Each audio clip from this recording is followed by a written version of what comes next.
Alhamdulillahil qail wa kadzalika ja'alnakum ummatan wasatan litakunu syuhada'a 'alan nas wa yakuna ar-rasulu 'alaikum syahida. Asyhadu an la ilaha illallah wahdahu la syarika lah wa asyhadu anna sayyidina Muhammadan abduhu wa rasuluh. Allahumma salli wa sallim wa barik ala sayyidina Muhammad wa ala alihi wa sahbihi ajma'in. Amma ba'd. Fa ya ayyuhal muslimun ittaqullah usikum wa iyaya bittaqwallah faqad fazal muttaqun. Qala Allah Ta'ala ya ayyuhallazina amanu taqullaha haqqa tuqatih wa la tamutunna illa wa antum muslimun. Muslimin yang dirahmati Allah sekalian, saya berpesan kepada diri saya dan para jemaah agar bertakwa kepada Allah Subhanahu wa Ta'ala dengan melaksanakan segala perintahnya dan meninggalkan segala larangannya. Mudah-mudahan kita menjadi hamba Allah Subhanahu wa Ta'ala yang dirodai di dunia dan di akhirat. Pada hari yang mulia ini, mimbar akan membicarakan khutbah bertajuk ekstremis agama. Hadirin sidang Jumaat sekalian, Islam adalah agama yang mudah, sederhana dan praktikal. Posisinya antara dua yang ekstrim, yaitu antara melampau dan meringan-ringankan, bainal ifrat wat tafrit. Keindahan agama Islam dengan segala ajarannya disifatkan sebagai rahmat buat sekalian alam. Bahkan pengutusan Rasulnya yaitu Muhammad sallallahu alaihi wasallam yang datang bersamanya Al-Quran disifatkan sebagai rahmat, petunjuk, penawar, keterangan dan kabar gembira. Umat Islam disifatkan sebagai ummatan wasatan, yaitu umat yang sederhana, adil dan berimbang dalam seluruh aspek kehidupannya. Ajaran Islam membuahkan kesejahteraan buat seluruh umat manusia. Hadirin yang dikasihi Allah Subhanahu wa Ta'ala sekalian, fahaman ekstremis, radikal atau pelampau wujud dalam setiap kelompok manusia tanpa mengira agama, bangsa atau marga. Sikap ekstrim yang berpunca daripada individu atau kumpulan tertentu tidak seharusnya dipalikkan secara umum kepada keseluruhan kelompoknya, kecuali secara jelas ia menjadi dasar, teras atau ajaran kepada kelompok tersebut. Ekstremis umumnya ialah orang-orang yang melampaui batas dalam sesuatu kaedah, sistem atau undang-undang. Agama secara umum adalah tata cara, tata etika atau tata kelola. Dalam kehidupan sudah pasti tidak mengajarkan perkara-perkara yang bersifat ekstrim. Apalagi Islam yang maksudnya ialah kesejahteraan, keselamatan serta keamanan. Diriwayatkan daripada Abdullah bin Abbas radhiyallahu anhu bahawa Rasulullah SAW mengingatkan, iyyakum wal ghuluwa fid din fa innahu ahlaka man kana qablakum ghuluwa fid din. Jauhilah kamu bersikap melampau dalam beragama, kerana telah binasa mereka yang sebelum kamu disebabkan melampaunya mereka di dalam beragama. Riwayat Al-Nasai dan Ibnu Majah. Sikap ekstrim tidak wajar dalam beragama diingatkan oleh Rasulullah SAW sebagai faktor kebinasaan umat yang sangat dicela Islam. Ekstrem rigid atau tegar dalam beragama berlaku dalam dua situasi sama. Sama ada ekstrem dalam kepercayaan atau ekstrem dalam penggalaman. Hakikatnya keduanya saling berkaitan, iaitu seorang yang ekstrem dalam kepercayaan akan membawa kepada ekstrem dalam penggalaman. Hadirin yang dirahmati Allah Subhanahu wa Ta'ala sekalian, ekstrem dalam kepercayaan atau pegangan berlaku apabila taksub serta fanatik buta terhadap sesuatu.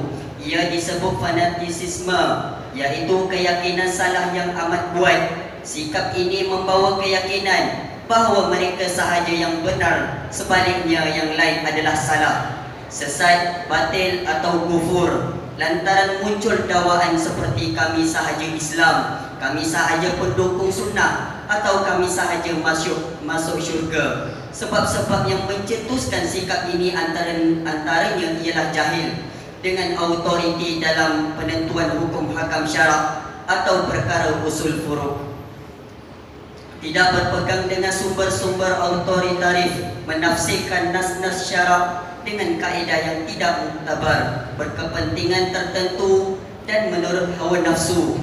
Akibatnya, saudara se-Islam dicemooh, dijatuhkan, dizalimi, jenazahnya tidak disolatkan, dan lebih parah lagi, darah seorang Muslim halal ditumpahkan.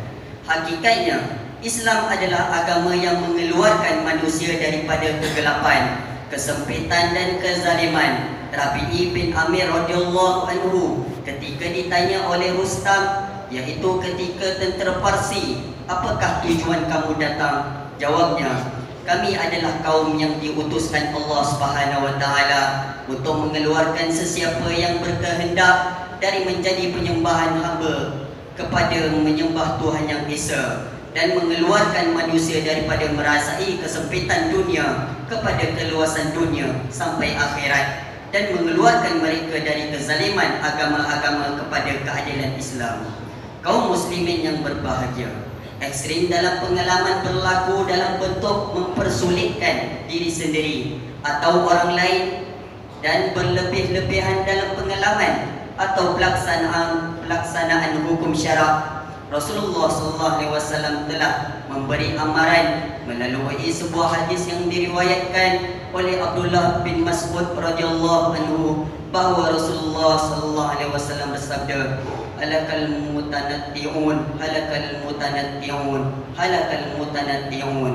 Musnahlah golongan pelampau, musnahlah golongan pelampau, musnahlah golongan pelampau. Riwayat Muslim. Imam Al-Nawawi telah menjelaskan maksud kalimah al-mutanatti'un sebagai golongan yang melampau dan melepasi had atau batasan dalam perkataan serta perbuatan. Ibnu Al-Adraq radhiyallahu anhu meriwayatkan bahawa Rasulullah SAW bersabda yang bermaksud, kalian tidak akan dapat melaksanakan urusan agama ini dengan memaksakan diri. Riwayat Ahmad. Hakikatnya, pengalaman hukum hakam dalam Islam dilaksanakan menurut kedudukan atau keutamaannya, sama ada wajib, sunat, harus, makruh dan haram. Manakala wajib masih diluaskan sama ada dilaksanakan segala mudayyat atau terbuka muwassaq. Selain itu, pelaksanaannya ditimbang tara sama ada ia dilaksanakan dengan kaedah azimah, ketegasan atau rukhsah, kelonggaran. Sebagai contoh, solat yang wajib boleh dilaksanakan sama ada berdiri, duduk, berbaring atau keadaan-keadaan yang mampu dilaksanakan. Atau contoh rukhsah ialah keharusan mengkasarkan solat fardu 4 rakaat kepada 2 rakaat ketika bermusafir. Rasulullah SAW mengajarkan kita, sekiranya wujud pilihan terhadap sesuatu pengalaman, maka pilih kaedah yang lebih mudah. Hadis riwayat Aisyah radhiyallahu anha bermaksud Rasulullah SAW tidak memilih di antara dua perkara, kecuali baginda SAW memilih perkara yang lebih mudah di antara keduanya, selama mana ia tidak berdosa. Sekiranya berdosa, baginda SAW adalah orang yang paling utama menghindarinya. Riwayat Al-Bukhari. Rasulullah SAW pernah menegur seorang sahabat yang dilihat tersangat penat, lemah dan menderita dalam mengerjakan haji dan berjalan kaki kerana nazar. Sabda Rasulullah SAW sebagaimana diriwayatkan oleh Anas radhiyallahu anhu yang bermaksud, sesungguhnya Allah Subhanahu wa taala tidak memerlukan lelaki ini menyiksa dirinya sendiri. Riwayat Al-Bukhari. Sesungguh Islam agama yang mudah, sederhana dan praktikal. Abu Hurairah radhiyallahu anhu meriwayatkan bahawa Rasulullah SAW bersabda, Inna ad-dina yusrun wa la yushaddad din ahadun illa walabahu fasaddidu wa qaribu wa abshiru wasta'inu bil ghadwati war raiha wa syai'in bil duljah. Sesungguhnya agama ini mudah dan tidaklah seseorang yang memberatkan urusan agamanya, melainkan dia akan dikalahkannya, lemah dan tidak berupaya melaksanakannya. maka tempatkanlah bersederhana, dekatkanlah dengan mendekati kesempurnaan, bergembiralah dengan amalan sedikit tetapi berterusan, dan mintalah bantuan dengan melaksanakan ketaatan pada waktu-waktu yang membangkitkan semangat, di waktu pagi, petang dan penghujung dari waktu malam. Riwayat Al-Bukhari. Hadirin yang berbahagia, mengakhiri khutbah ini, marilah kita sama-sama menghayati dan mengambil pengajaran seperti berikut. Pertama, umat Islam hendaklah mengetahui bahawa Islam adalah agama yang mudah, sederhana dan praktikal sesuai dengan fitrah kejadian manusia yang dapat dipraktikkan dalam semua situasi, masa dan tempat. Kedua, umat Islam hendaklah menyedari sikap ekstrim dan radikal dalam beragama hanya akan menjadi penyebab munculnya fitnah, kemudaratan dan kehancuran umat. Jauhi sikap prejudis, tidak boleh bertolak ansur, memaksa orang lain dengan satu pandangan, berlebih-lebihan dan bersikap kasar.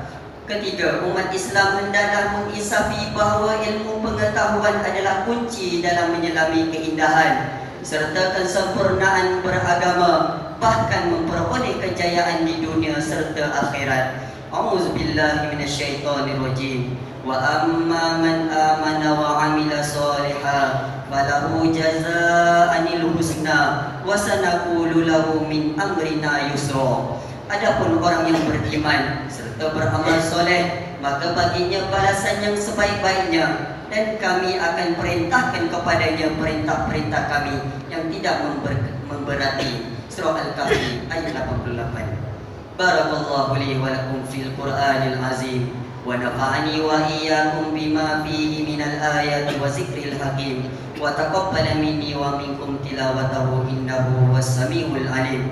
Aqulu qawli hadza wa astaghfirullahal azim li wa lakum wa lisanil muslimina wal muslimat fastaghfiruhu innahu huwal ghafurur rahim.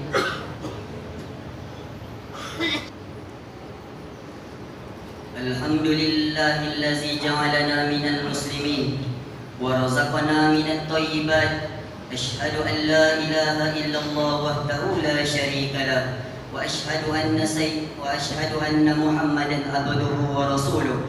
Allahumma salli wa sallim wa barik ala sayyidina Muhammad wa ala alihi wa sahbihi wa man tabi'ahum bi ihsanin ila yaumiddin. Amma ba'd. Fa ya ibadallah, ittaqullah, usikum wa iyaya bittaqwallah, faqad fazal muttaqun.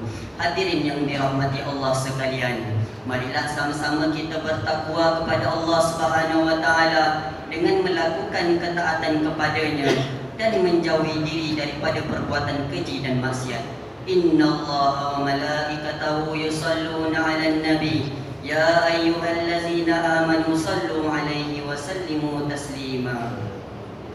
Allahumma ighfir lil muslimina wal muslimat wal mu'minina wal mu'minat al ahya'i minhum wal amwat innaka sami'un qaribun mujibud da'wat wa ya qadiyal hajat. Allahumma a'izzal islam wal muslimin wa ahlikil kafar wal mubtadi'ata wal musyrikin. Allahumma inna nas'aluka wa natawassalu ilaika bi nabiyyikal amin wa nas'aluka bi asma'ikal husna wa sifatikal uzma an tahfazu bi aini inayatikar rabbaniyah wa hifzi ziqayatikas samadaniyah. Jalalata malikinal muazzam Sultan Selangor Sultan Syarafuddin Idris Shah Al-Hajj ibni almarhum Sultan Salahuddin Abdul Aziz Shah Al-Hajj. Allahumma adimil auna wal hidayah wal taufiq was-sihhati was-salamah minka walihi ahdi Selangor Tengku Amir Shah ibni Sultan Syarafuddin Idris Shah Al-Hajj fi amni wa salahi wa afiyati bimannika wa karamika ya zal jalali wal ikram. Allahumma atil umrahuma muslihain lil muazzafin wal ra'iyyati wal bilad wa balligh maqasidahuma li tariqil huda war rasyad. Ya Allah, kurniakanlah petunjuk kepada kami untuk mendirikan solat fardu 5 waktu secara berjemaah, menunaikan zakat melalui lembaga zakat Selangor, mewakaf harta melalui Perbadanan Wakaf Selangor, dan menginfakkan harta pada tabung infak jariah umat Islam Selangor, dan kepada anak-anak yatim melalui Yayasan Islam Darul Ihsan.